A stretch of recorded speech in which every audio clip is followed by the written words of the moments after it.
Do you know how to do research that benefits your design work? It's okay if secretly you don't. For the first 10 years of my career, I would say I really didn't know how to do research.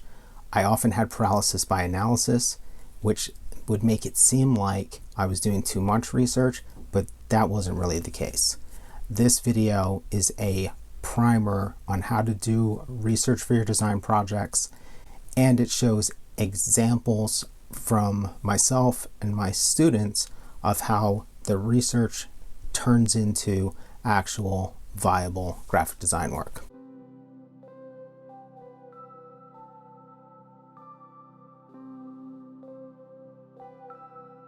What's up? This is mvajoshua. This is part 2 of our research episodes. This is a slide lecture from Minneapolis College of Art and Design, but it goes into research, how to do it, what to think about, what to do at the bare minimum, and it shows some examples of how that stuff plays out. It's very contextual, so if you feel like you're missing some information, leave a comment. Eventually, we will have videos about the entire design process, but for now, this is probably necessary for a lot of people. One thing about this video is I framed it terribly, and I apologize in advance. All the slides are shown nice and big, so you will get to see them, and I hope you dig it.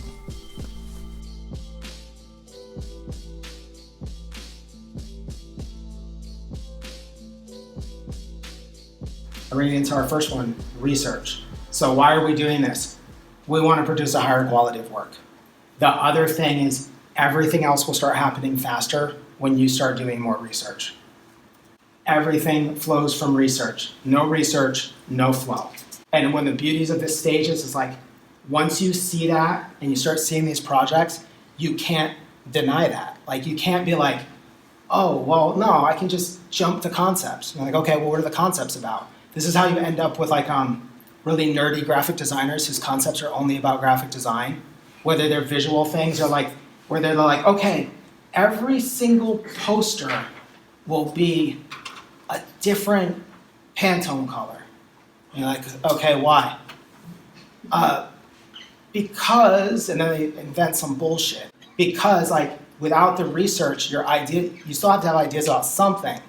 So everybody ends up having these like very, I don't know, boring graphic design ideas. Research is simply reading, watching, and listening to materials related to your project and other relevant areas of interest. Research does not necessarily have to be market research. It does not necessarily have to be contextual research. It doesn't necessarily have to be audience research. It's not to say any of those things are bad, but I have a feeling that a lot of times that's what the research is always framed as.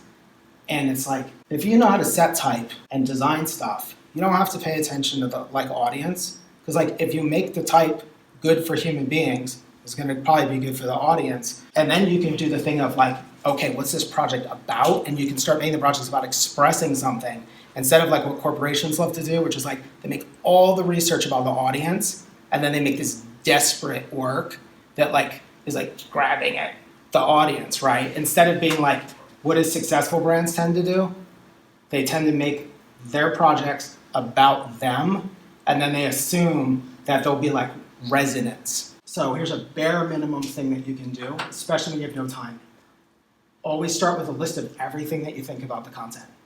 Even when you don't have time for research, you have time for that because it takes potentially 10 minutes. So if you have no time for research, you can still run through these steps. It's just you take the brief or whatever info you got out of the client thing or whatever you know about the photography, and then you just make a list. You can do that for projects that seem so asinine they don't need research. Like if you're doing like a gift card for Easter, your research is eggs, pastels, fake green grass, baskets, bunnies, whatever it might be. Like that can be your research, and then maybe you need to do a Google image search and you know what those things look like. When you're under the gun, you can still do research. It's just you change the definition of research to all the stuff is banging around in your head so that you don't turn it into like a big thing. And then when there is time available, this helps you get started.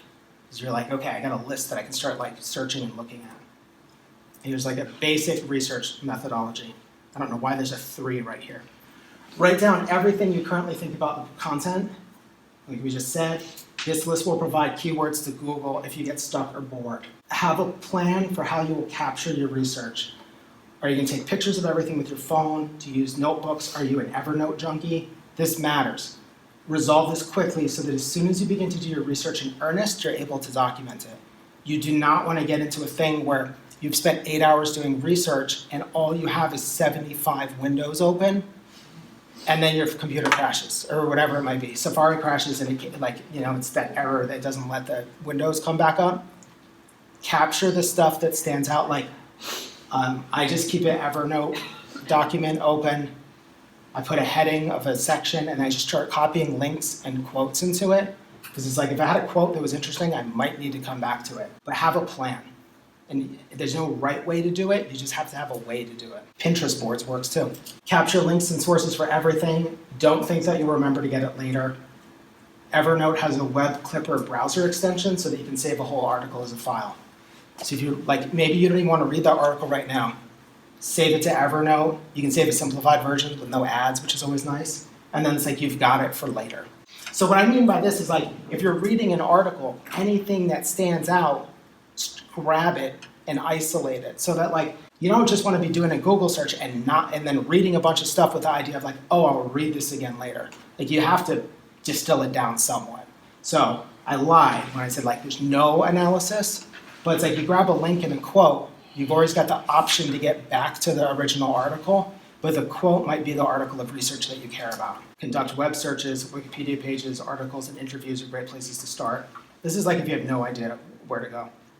And then follow any tangents that come up, interesting subtopics or influences. If you get on a tangent and you spend 8 hours researching something that's not immediately relevant, that's not a great idea. But if you follow a tangent because you're going to skim it and see if it is worth engaging with, worst case scenario, you lose 10 minutes of your life. You can afford to do that. Follow the tangents. Don't be overanalyzing everything. Let the research go where it needs to go, because you might stumble upon something weird that ties back. That's one of the reasons to do the research really wide, but you just want to be kind of quick about it. If I'm researching the Easter egg gift card or whatever it is, I spend 8 hours reading about the history of the grass, the plastic grass. That's probably not a great use of my time. 5 minutes on that though?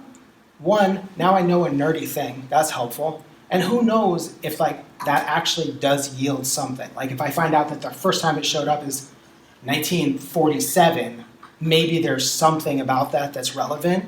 It's when you start micro-focusing on tangents that's when you're going to get yourself into trouble. I guess it's the same thing. Don't question whether anything is relevant. Skim it and decide that it doesn't matter, but capture the link anyway.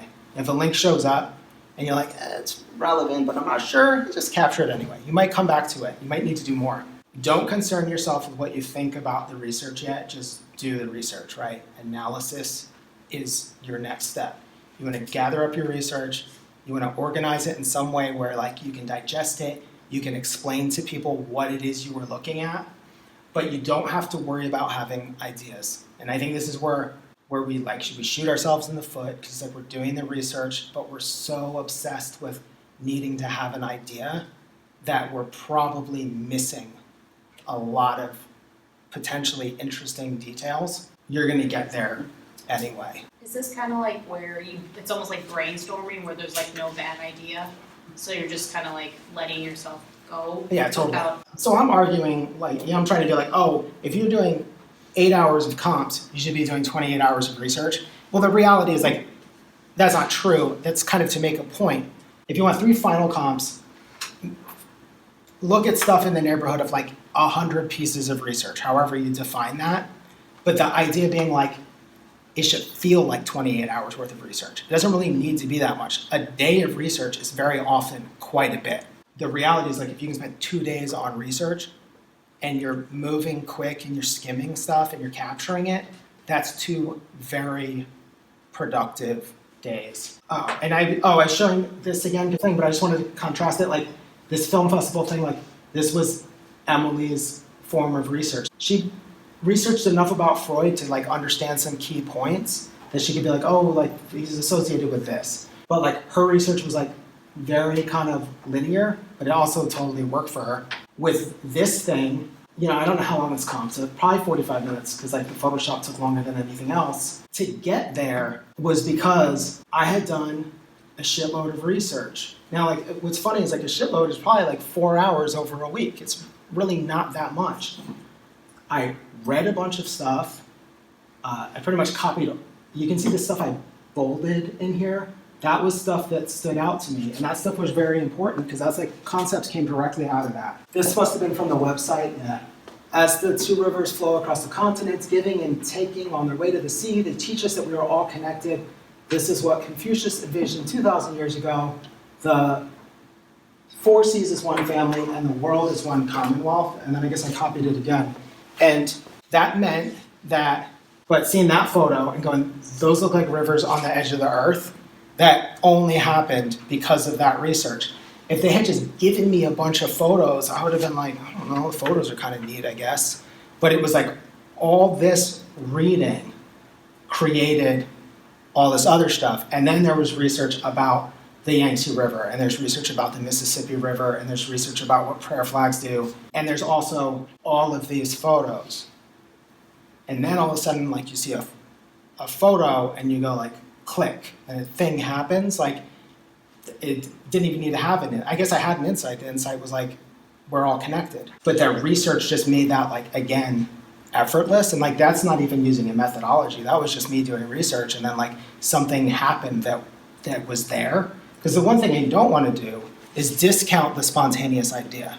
The whole idea, though, is the spontaneous idea is luck. The luck of me seeing that photo and making that connection without the research is pretty slim. And even with the research, we all could have done the same research and no one else would have seen that. Who knows if those things happen without it? And it's like, that's the beauty of like the research. It's always gonna be helpful, even if you have a stroke of genius or you have a stroke of luck or whatever.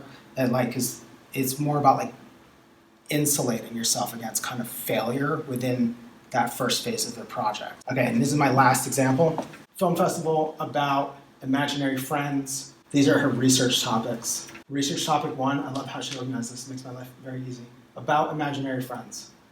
This is researching from Wikipedia and different things, and like pulling out this is organized very well, but like pulling out a quote that helps contextualize it. I don't know what a paracosm is. A paracosm is used to describe the phenomenon of an imaginary friend. So research about the idea of a paracosm. Research about Australian Aboriginal religion and culture, the idea of imagination. So her research is not about the movies at all. And then this second topic, imaginary friends and children, article from the Wall Street Journal, and then imaginary friends and adults. And they have a list of adult imaginary friends, which is fascinating. Fictional characters, radio personalities, celebrities, and then this list of the insights. So imaginary friends are devices that characters use to deal with reality. And here are some concepts. Photographs of everyday items that people use to make their lives easier. These draw the parallel between devices of the mind, which some people need, and physical devices that everyone uses. Imagery with a blur that is almost a gradation to clearly represent, almost a gradation to clear, representing the journey of a character coping with life. Radically different concepts from one thing. So this is the one about devices, the blur, paracosm. There's a pencil sketch. There's the first set of comps. And then there's where the final thing ended up being. It was about the idea of like, you need these things in your life. And when you have imaginary friends, they're serving a function as well. And then there's this idea of like an inside-outside kind of vortex happening. So that takeaway research is simply reading, watching, and listening to stuff. It doesn't have to be complicated. So that's our introduction to research. I hope that you find it helpful and that it makes a difference in your work. If you've got any questions, please leave a comment. If there's stuff you'd like us to talk about in a video, leave a comment. Our next episode is all about systems and pacing in book design. And here's a little clip. You had mentioned on a couple people's projects, you said consider coming up with a system. I mean, are there lots of situations where you want to come up with a system in advance anyways? And if so, like what Like, what are like the pros and cons? Yeah, so I would back it up and say, like, you don't necessarily want to come up with a system in advance. You want to make a bunch of stuff, get to an appropriate point in the process, and then extract the system from it.